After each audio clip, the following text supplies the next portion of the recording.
Yes. Okay, I have a little Cantastoria here, ladies and gentlemen, and after that you will be invited into the papier-mâché cathedral to watch the main show of the day. However, all of you are kind of oriented the wrong way, so let's just take a moment to quickly shift this way so that you can see the pictures displayed here. My main supporter is there in the front row. Young Max. Make sure you laugh at all the funny parts. Okay. Without further ado, this is the story of someone like you or like me, a girl living out in the country. This is the story of a former go-go dancer. It's not X-rated, so you keep on your pants, sir. There's no moral to this story, nor is there much suspense, but it does, I think, illustrate some salient features of post-industrial capitalism as it operates in our society today. Ladies and gentlemen, I present to you, hot off the presses, The Adventures of Go-Go Girl, episode 29, Crisis Intervention. We start, ladies and gentlemen, with the face of a donkey. We see it here, close up, front lip expressively raised, exposing the worn out teeth.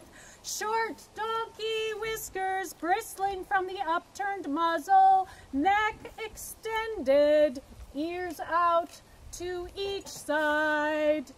Well, what do we make of such a beginning?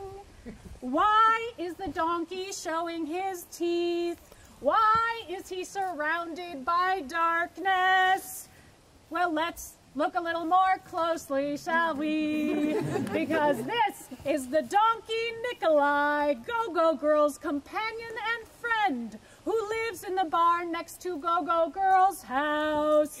And it is dark because it is 5 in the morning.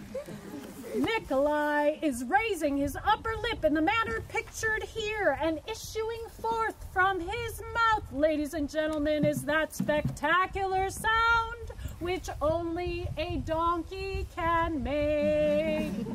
But we'll come back to that sound and to this moment a little bit later, because here we see the protagonist of our story, Go-Go Girl, hard at work at her job as a nurse in a small Vermont hospital.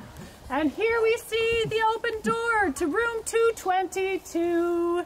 The patient assigned to room 222 is a mental health patient who has been waiting for placement in a mental health facility for several weeks now.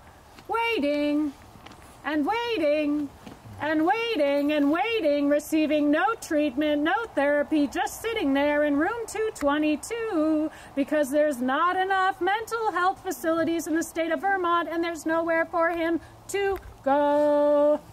But the room pictured here is empty, ladies and gentlemen, because while Go-Go Girl was busy with another patient in another room, the patient in room 222 took off his hospital gown, walked down the hall, got on the elevator, went out the front door, and ran down the street stark naked, yelling, "They're trying to kill me, they're trying to kill me in there." I'm not kidding. This really happened. As a result, Go-Go Girl and all of the nurses get sent to a nonviolent crisis intervention training taught by the local sheriff's department. In it, she receives a crisis intervention workbook, and she sees a crisis intervention PowerPoint in which she learns about adopting the supportive stance and using the risk-likelihood decision-making matrix and understanding the behavior escalation diamond, which looks a little bit like a kite, as you can see. In her role-playing exercises. Go-Go Girl plays the part of a patient refusing to cooperate with the emergency room staff, but because she wants it to be realistic, Go-Go Girl spits a large loogie at one cop, kicks another one in the shins, which makes them abandon the supportive stance and immediately move on to a more advanced crisis intervention strategy. Oops, sticking.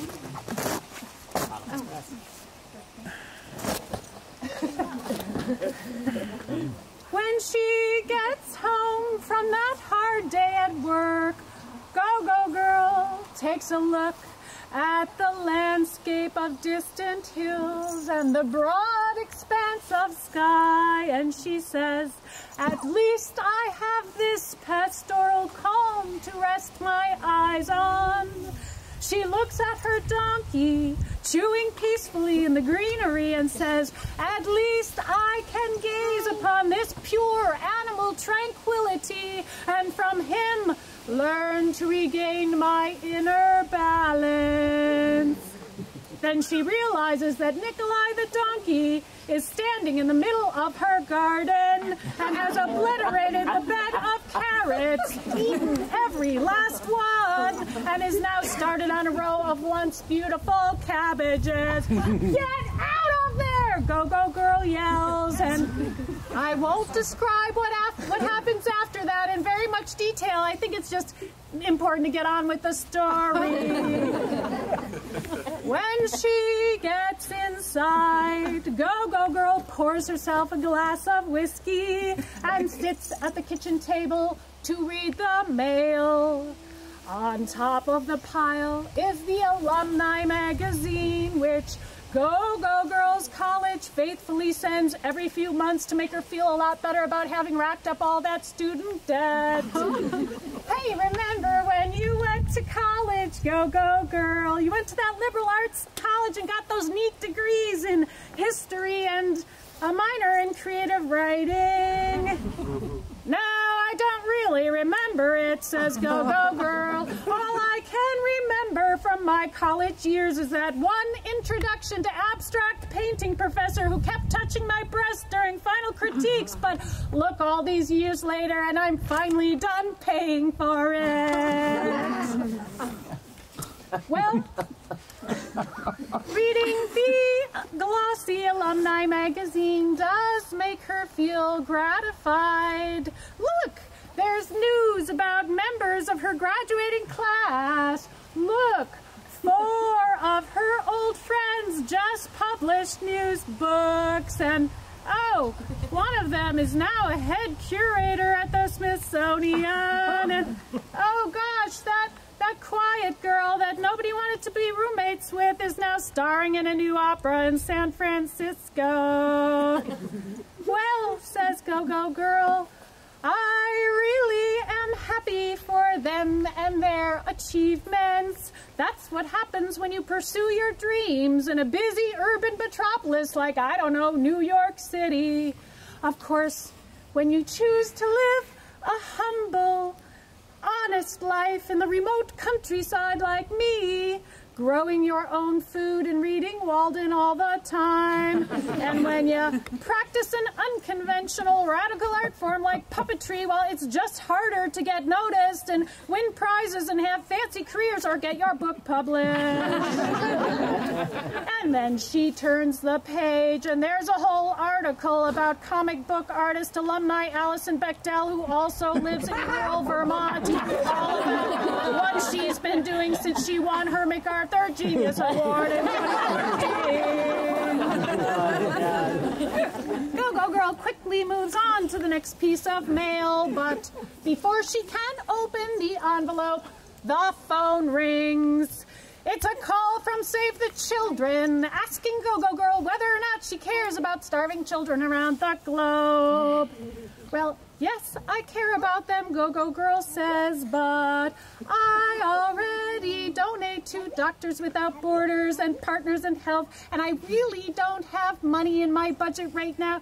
What do you mean you don't have room in your budget? The voice on the other end of the phone says, What do you do for a living? Well, I'm a nurse.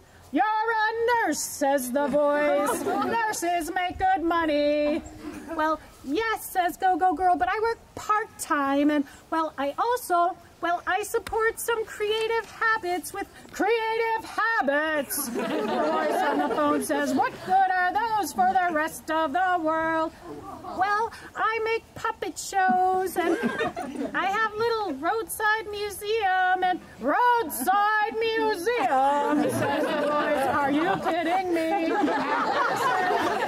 If all your money goes to your art hobby, why don't you donate your time to a few good causes? You're a nurse. You could volunteer where there's an Ebola outbreak or work on an immunization initiative somewhere like Angola. Don't be one of those people who just thinks about doing the right thing. It takes a village. Be the change you want to see. I'm sorry to say our hero does not rise to the occasion, but instead petulantly stomps her foot and says, but I don't have the energy to be the change I want to see. I'm tired every morning when I wake up. And by the way, how did you get this number? I signed up for the do not call list a long time ago. She hangs up the phone, ladies and gentlemen. And here we see her pouring herself another glass of whiskey. But somehow she keeps envisioning thousands of unimmunized children in Angola. Oh, what the hell, let's make it a double.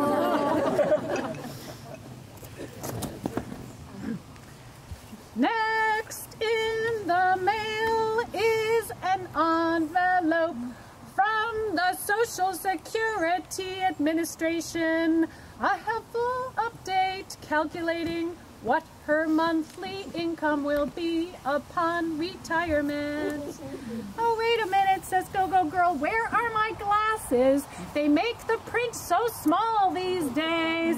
That thing that looks like a decimal point, that must be a 0, or maybe those are really 2 zeros. Where are those reading glasses? And when she finally finds the reading glasses there in the bathroom next to the toilet, Go-Go Girl discovers that no, it really is a decimal point, and if she keeps earning at her current pace and retires at age 65, she will indeed receive $802.17 a month to live on. Well, that's not too bad. Could be way worse, Go-Go Girl says to herself. It's a good thing I'm still so young. But then, Go-Go Girl looks up at the bathroom mirror, and suddenly, with the glasses on, it's as if a whole new face comes into focus, ladies and gentlemen. A whole new gray-haired 51-year-old face, and suddenly, Go-Go Girl realizes that she is a mature, middle-aged woman. A mature, middle-aged woman with no life savings, a questionable art-making hobby, an unruly donkey, and a monthly retirement income of $802.17. Ooh, shit, oh, shit, oh, shit, oh, shit, oh, shit. But that night, she falls asleep, ladies and gentlemen, and has a very peculiar dream. In her dream, she's back in crisis intervention class, but somehow the class is all about her, and she is being forced to revisit all of her life choices using the risk-likelihood decision-making matrix. But she's not sure where to situate each life choice on the continuum, and there isn't enough time, and the pencil tip keeps breaking, and the workbook is filled with pages and pages of to-do lists, but the items on the list are all strangely abstract things like make something of yourself and don't waste your life. But Go-Go Girl can't decide whether or not she can scratch any of those things off the list. And the pencil tip, oh, pictured here, you can't quite see it. The pencil tip keeps on breaking. Finally, Go-Go Girl throws down the pencil in disgust. Wait a minute, why's this all about me? She shouts. Don't you know this entire country is in crisis? She grabs a piece of chalk and starts writing furiously on the blackboard. Excruciating Supreme Court nomination hearings, the dismantling of the EPA, the robber baron, lying misogynist criminal in the White House. Sit down, the instructors shout at her. But she has already gathered her fellow nurses out on the hospital lawn and is teaching them how to sew their nursing scrubs into verbal escalation kites. Stop it, the instructors scream. But the nurses continue taking off their clothes and they start chanting, "We are escalating, we are escalating," ripping off their shirts and waving them around like flags, and the kites pull them up into the vast, cloud-tattered sky, and the wind picks up. But then, out of nowhere, the air is torn apart with a sound unlike any other. A deep, keening, gut-twisting, reverberating sound. Go-Go Girl wakes with a start, sweating in her bed. But the sound continues, filling the pre-dawn darkness, wrapping Go-Go Girl in a stranglehold of desperation. The sound seems to be coming out of her own mouth, an eruption of all her bereft, indignant anger at her own abjection. But now, ladies and gentlemen, here comes the supernatural part of our story, because as the first rays of light begin to peek over the horizon, the sound begins to change. The sound expands somehow, opening up and reverberating against the distant hillside, filling the sky with its powerful blast. Now the donkey Nikolai's braying becomes the clearest, most precise expression of being alive. It is the sound of fierce engagement and boundless energy, a sound made of pure desire. It is the sound of Go-Go Girl's dear companion Nikolai calling to her at the crack of dawn, urging her to get up, get out of bed, calling to her to start another day.